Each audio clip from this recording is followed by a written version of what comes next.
Good morning all. మీరు hotel business run చేస్తూ input tax credit benefit avail చేయాలి అనుకుంటే మీ ప్రెమిసెస్ని స్పెసిఫైడ్ ప్రెమిసెస్ కింద డిక్లరేషన్ సబ్మిట్ చేయాలి. 16th Jan 2025 నోటిఫికేషన్ నెంబర్ 5/2025లో ఎవరు ఈ డిక్లరేషన్ ఫామ్ సబ్మిట్ చేయొచ్చు, ఏ ఫామ్లో సబ్మిట్ చేయాలి, విత్ ఇన్ ఏ టైంలో సబ్మిట్ చేయాలి, అలాగే ఎక్కడ ఈ ఫామ్ సబ్మిట్ చేయాలి అనే విషయాలు వివరించారు. ఈ విషయాలు మనం ఈ వీడియోలో తెలుసుకుందాం. నేను అవినాష్ గుడివాడ, చార్టెడ్ అకౌంటెంట్. ఎవరు ఈ ఫామ్ సబ్మిట్ చేయవచ్చు? ఎవరైతే హోటల్ అకామిడేషన్ సర్వీసెస్ ప్రొవైడ్ చేస్తున్నారో వాళ్ళ యొక్క టారిఫ్ 7,500 కన్నా ఎక్కువ ఉంటే మ్యాండేటరీగా వాళ్ళు స్పెసిఫైడ్ ప్రెమిసెస్ కింద రిజిస్టర్ చేసుకోవాలి. మిగిలిన వాళ్ళు ఆప్షనల్గా స్పెసిఫైడ్ ప్రెమిసెస్ రిజిస్టర్ చేసుకోవచ్చు. అంటే 18% GST కట్టి ఇన్పుట్ ట్యాక్స్ అవైల్ చేయాలనుకున్న వాళ్ళు ఈ డిక్లరేషన్ అనేది సబ్మిట్ చేయొచ్చు. అలాగే మీ రిజిస్ట్రేషన్ సస్పెండ్ అయి ఉన్నా సరే మీరు డిక్లరేషన్ ఫామ్ సబ్మిట్ చేయగలరు. బట్ మీ రిజిస్ట్రేషన్ క్యాన్సిల్ అయిపోతే మాత్రం ఈ డిక్లరేషన్ ఫామ్ సబ్మిట్ చేయడం అవ్వదు.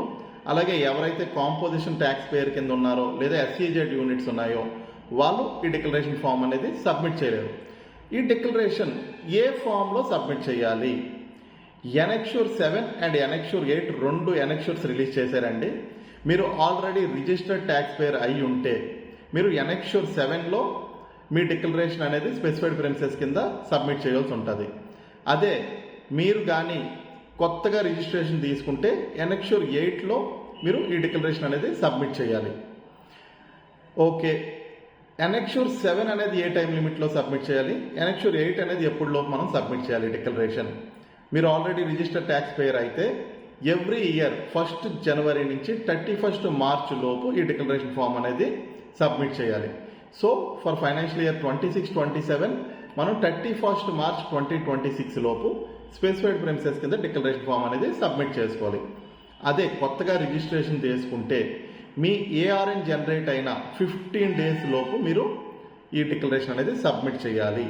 ఈవెన్ మీ రిజిస్ట్రేషన్ అలాట్ చేయకపోయినా సరే మీకు ఈ ఆప్షన్ అనేది అవైలబుల్లో ఉంటుంది. ARNతో మీరు రిజిస్టర్ చేసుకోవచ్చు. ఒకవేళ మీ రిజిస్ట్రేషన్ కానీ రిజెక్ట్ అయితే ఈ ఫామ్ కూడా క్యాన్సిల్ అయిపోతుంది. ఎక్కడ సబ్మిట్ చేయాలి ఈ ఫామ్ని? మీకు GST పోర్టల్లో సర్వీసెస్ అనే ఆప్షన్ ఉంటుంది. ఆ సర్వీసెస్లో రిజిస్ట్రేషన్స్లోకి వెళ్తే మీకు స్పెసిఫైడ్ ప్రెమిసెస్ డిక్లరేషన్ అని చెప్పి ఒక డిక్లరేషన్ ఫామ్ ఉన్నది. అది క్లిక్ చేస్తే మీకు అందులో మీరు డిక్లరేషన్ అనేది సబ్మిట్ చేయొచ్చు ఫామ్ని.